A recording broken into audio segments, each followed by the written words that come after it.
بسم اللہ الرحمن الرحیم۔ اللہم صلی علی محمد وعلی آل محمد کما صلیت علی ابراہیم وعلی آل ابراہیم انک حمید مجید۔ اللہم بارک علی محمد وعلی آل محمد کما بارکت علی ابراہیم وعلی آل ابراہیم انک حمید مجید۔ آج ہم پراپر سبق شروع کرنے لگے ہیں جی۔ تو سبق شروع جب کرنا ہے تو ایک چیز کو ذہن میں رکھنا ہے، بچے کو اعوذ باللہ اور بسم اللہ پڑھا دینی ہے۔ اعوذ باللہ اینڈ دین بسم اللہ پڑھانے کے بعد فرضی ہم تو ویسے ہم سیکھیں گے بھی صحیح اعوذ باللہ اور بسم اللہ کیسے پڑھانی ہے۔ تو سب سے پہلے ہم نے اس کو پڑھانا ہے اللہم ربی یسر ولا تعسر وتمم بالخیر وبک نستعین۔ کوشش کریں کہ بدھ والے دن کام شروع کیا جائے، لیکن جب ٹرائل کلاس ہو تو آپ اس کو ہینڈل کریں جس دن وہ آ جائے۔ اگر فرائیڈے کو ٹرائل کلاس آ جاتی ہے تو اگر آپ کا دل مطمئن ہو کہ 2 دن ویٹ کرنے کے بعد منڈے سے شروع کر لی جائے ٹرائل کلاس تو ٹھیک ہے۔ اگر وہ کہیں کہ ہمیں ابھی ٹرائل چاہیے تو آپ نے یہ نہیں کہنا کہ ہماری چھٹی ہے ہفتے اتوار کی، اس لیے ہم ٹرائل کلاس سوموار کو ہی لیں گے۔ آپ نے ان کو ٹائم دینا ہے، ٹھیک ہے، کہ آپ ٹرائل کلاس لے لیں۔ ٹرائل کلاس بے شک آپ تینوں اکٹھی لے لیں، آدھے گھنٹے کی ہماری کلاس ہوگی، 1.5 گھنٹہ اگر آپ ٹرائل کلاس ایک دم لینا چاہتے ہیں تو آپ ایک دم بھی لے سکتے ہیں۔ بعض لوگ لے لیتے ہیں۔ جن لوگوں نے مختلف ٹیچرز کو ٹچ کرنا ہوتا ہے، مختلف ٹیچرز سے ٹرائل لینا ہوتا ہے کہ ہم ڈیسائیڈ کریں کہ کس کے پاس پڑھیں، وہ ایسا بسا اوقات کر لیتے ہیں۔ ایک بات ہوگی۔ دوسری بات یہ ہے کہ یہ بھی آپ بات ان سے کر سکتے ہیں کہ آپ ٹرائل لیں، فیس کا انشاءاللہ کر لیں گے، جیسے کہیں گے ہم ویسے کر لیں گے، پہلے اس کو فائل کرنے کی کوشش کریں گے۔ بس اوقات بعض لوگ پہلے فیس پوچھ لیتے ہیں، ان کی فیس پوچھنے کا مقصد یہی ہوتا ہے کہ اگر فیس ہمارے مطلب کی ہوگی تو ہم اس کی بات سنیں گے، ٹرائل کے لیے ریڈی ہوں گے۔ بات تو وہ سن لیں گے، 20 منٹ کا جو میسیج آپ کا ہوگا، جو وائس آپ کی ہوگی یا آپ کی جو ٹاک گفتگو ہو رہی ہے وہ سنیں گے، لیکن فیس چونکہ ان کے مطلب کی نہیں ہوگی تو اس لیے پھر وہ بعد میں آپ سے رابطہ نہیں کریں گے۔ جو پہلے فیس پوچھ رہے ہیں نا، اس کا مطلب یہ ہے کہ وہ ٹیچر کو نہیں دیکھ رہا، وہ میرے تجربے کے مطابق وہ مارکیٹ کو دیکھ رہے ہیں کہ بس قرآن بچے کو آنا چاہیے، مناسب سی فیس کافی ہو جائے گی۔ تو اس لیے وہ فیس جو پہلے پوچھ رہے ہیں آپ اس کو تمام اپنے پیکیجز بتا دیں، اور لچک ضرور رکھیں، یہ جملہ ضرور استعمال کریں کہ جیسے کہیں گے ہم ویسے کر لیں گے۔ یہ سنتے ہی وہ ریڈی ہو جائیں گے۔ پھر بعد میں دیکھ لینا، جب وہ ٹرائل لے لے گا، کلاس 2-4 دن لے لے گا، اس کو آپ کا پتہ چل جائے گا بچہ کو پڑھانے والا جو ٹیچر ہے بہت اچھا پڑھاتا ہے، پھر وہ فیس پر آپ تھوڑی سی گرما گرمی کر بھی لیں گے تو وہ محسوس نہیں کرے گا، اور آپ کو بھی اندازہ ہو جائے گا کہ مجھے اس کو لے کے چلنا ہے یا نہیں لے کے چلنا ہے۔ یہ پوائنٹ آپ نے ہمیشہ ذہن میں رکھنا ہے۔ جو بندہ پہلے فیس نہیں پوچھتا، کہتے ہیں ٹرائل کلاس لیں، تو پھر اس کو آپ کہہ سکتے ہیں دیکھ کے، ججمنٹ تو آپ نے پہلے آلریڈی کر لی ہوگی۔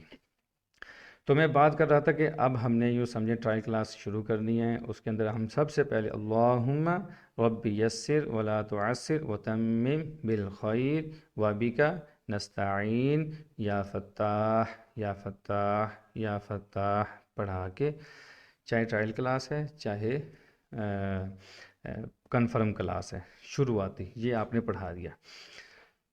اس کے بعد آپ سبق یاد کرنے کے نا 5 اصول پہلے بیان کریں گے، پھر بچے کو اعوذ باللہ اور بسم اللہ یاد کروائیں گے۔ والدین چونکہ سن رہے ہوں گے، اگر آپ کی ٹرائل کلاس ہے یا کنفرم کلاس ہے، وہ والدین آپ کو سن رہے ہوں گے، 5 منٹوں میں آپ نے یہ بیان کر دینا ہے۔ تو ہم کنفرم کلاس سے شروع کرتے ہیں، کیونکہ ٹرائل کلاس میں تو آپ نے اپنا ایکسپیرینس شو کرنا ہے، تو ہم کنفرم کلاس سے شروع کرتے ہیں۔ جی، رول نمبر 1 سبق یاد کرنے کا۔ بیٹا جو میں آپ کو رول بتانے لگا ہوں ایسے کہنا ہے، بیٹا جب جو رولز میں آپ کو بتاؤں گا اگر آپ ان کو فالو کریں گے تو کم وقت بالا نشین والا کام ہوگا۔ آپ کو کبھی بھی اسکول ٹائم سے ایکسٹرا پڑھنا نہیں پڑے گا اگر آپ میرے یہ 5 رولز کو فالو کرتے ہیں۔ جب آپ اسکول کا نام لیں گے والدین کے کان کھڑے ہو جائیں گے کہ یہ کیا بات کر رہا ہے۔ آپ اسکول جاتے ہیں، 6 گھنٹے پڑھتے ہیں، پھر آپ گھر میں آتے ہیں، پھر ٹیوشن جاتے ہیں، ٹیوشن جانے کے بعد پھر آپ گھر میں آتے ہیں، پھر بابا اور ماما آپ کو سبق یاد کرواتی ہیں۔ اگر میں آپ کو 5 رولز بتا دوں تو اس سے یہ ہوگا کہ آپ کا وقت کم لگے گا اور آپ ترقی کریں گے، اور یہی 5 رولز آپ نے اسکول میں اپلائی کرنے ہیں، پھر کالج میں بھی کام آئیں گے، کالج کے بعد یونیورسٹی میں بھی کام آئیں گے۔ جب بھی آپ کسی کتاب کا مطالعہ کریں گے، اگر ان 5 رولز کو آپ اپلائی کریں گے، آپ کو وہ کتاب ازبر یاد ہو جائے گی۔ اس طریقے کی آپ نے بات کرنی ہے، اسکول کو لے کے بات کرنی ہے، کیونکہ اس سے والدین بڑے خوش ہوتے ہیں کہ قاری صاحب جو پڑھانے والے ہیں وہ صرف بچے کو قرآن تک لے کے نہیں بیٹھے ہوئے، وہ آل ورلڈ میں بچے کو کانفیڈنس لیول اپ کرنا چاہتے ہیں۔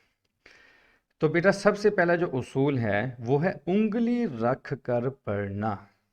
سب سے پہلا اصول ہے، بچے سے پوچھیں گے بیٹا میں نے کیا کہا، پٹ یور فنگر، انگلی رکھ کر پڑھنا۔ اب انگلی جب آپ رکھیں گے تو یہ محتاج ہے دیکھنے کی۔ جب آپ انگلی رکھیں گے تو آٹومیٹکلی انگلی کو جو فالو کرے گی وہ آئیز، وہ آنکھیں اس کو فالو کریں گی۔ رول نمبر 1 ہے انگلی رکھ کے پڑھنا۔ اب انگلی رکھ کے پڑھنے سے بیٹا کیا ہوگا، آپ کو میپ یاد ہوگا، میپ۔ ہم نے بیس جو چیز یاد کرنی ہے وہ ہے نقشہ۔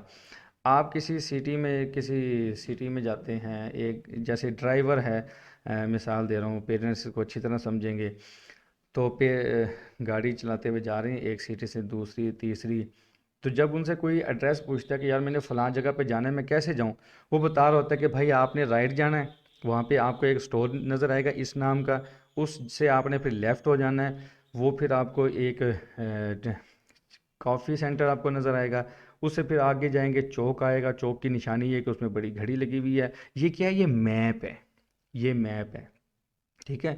پریکٹیکل کیا گاڑی کے اوپر، پریکٹیکل کیا انگلی کے ساتھ، دیکھا کس نے، آنکھ نے، تو پریکٹیکل ہوا، یعنی کہ انگلی بطور گاڑی استعمال ہو گئی آپ کی، اور انگلی بطور میپ کو میپ پر استعمال ہو گئی۔ اچھا، دوسرے نمبر پہ جو اصول ہے وہ ہے دیکھ کر پڑھنا، یعنی کہ آپ نے جب انگلی رکھی، آپ نے جب گاڑی چلائی، یہ ہو گیا پریکٹیکل، آنکھوں نے جس چیز کو دیکھا اس کا نقشہ اپنے دماغ میں بٹھا لیا۔ تو اسی طریقے سے جب آپ بیٹا انگلی رکھ کر پڑھیں گے تو آنکھیں اس جگہ کو دیکھیں گی جہاں پر آپ کی انگلی ہوگی، ٹھیک ہے، اور اس کو بطور میپ اپنے اندر آبزرو کر لے گی، یاد کر لے گی کہ اس لائن پہ یہ لفظ لکھا ہوا ہے، لائن کے شروع میں یہ والا حرف ہے، لائن کے آخر میں یہ والا حرف ہے، اس پیج پہ اتنی لائنز ہیں۔ یہ میں آپ کو آگے چل کے بتاؤں گا انشاءاللہ، ساری باتیں اس پہ کھلیں گی۔ تو 2 چیزیں ہوں گی، انگلی رکھ کے پڑھنا، نمبر 2 دیکھ کر پڑھنا۔ تیسری چیز، جب آپ دیکھ کر پڑھیں گے تو جو اس کو مطلب ریفیوز کرتی ہے، ادھر ادھر مت دیکھنا، یعنی کہ آپ نے انگلی رکھی، انگلی رکھنے کے بعد جب آپ نے دیکھ کے پڑھنا شروع کر دیا، اس کے بعد آپ نے ادھر ادھر نہیں دیکھنا، اپنے ہدف کی طرف رہنا ہے۔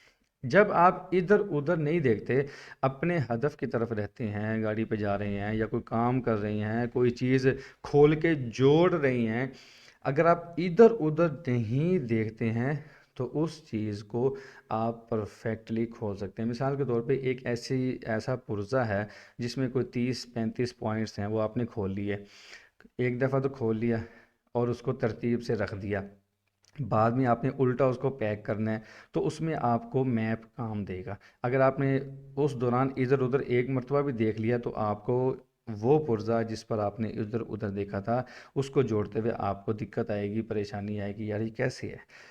اگر کوئی شخص موٹر سائیکلوں کا کام سیکھتا ہے، کوئی گاڑیوں کا کام سیکھتا ہے، کوئی بھی لکڑی کا کام سیکھتا ہے، وہ کیا یاد کرتا ہے، میپ یاد کرتا ہے، وہ نقشہ یاد کرتا ہے۔ انجن کو ایسے کھولنا ہے، اس کے 30 پرزے ہیں مثال کے طور پہ، 30 پرزوں کو ایسے کھولنا ہے اور 1 بائی 1 ایسے میپ کر، پھر ایک وقت آتا ہے آنکھوں پر اگر پٹی بھی باندھ دی جائے تو تو اس کو یاد ہوتا ہے کہ میں نے جو انجن کھولا ہے اس کا پرزہ میں نے کہاں فٹ کرنا ہے۔ مثال کے طور پہ جیسے گھر کے اندر رہنے والے جو لوگ ہوتے ہیں ان کو کہا جائے کہ آپ کی آنکھوں میں پٹی باندھتا ہوں، آپ فلاں کمرے میں جا کے دکھاؤ، تو بچہ کہے گا جی جی میں جا سکتا ہوں، آپ بے شک میری آنکھوں میں پٹی باندھ دیں میں پھر بھی جا سکتا ہوں۔ یہ کیا ہے؟ میپ ہے۔ سب سے پہلے ہم نے میپ کے اوپر بات کرنی ہے۔ تو پہلا اصول کیا ہوا؟ انگلی رکھ کر پڑھنا۔ دوسرا اصول سبق یاد کرنے کیا ہوا؟ دیکھ کر پڑھنا۔ تیسرا اصول کیا ہوا؟ ادھر ادھر مت دیکھنا۔ اب چلتے ہیں چوتھے اصول کی طرف۔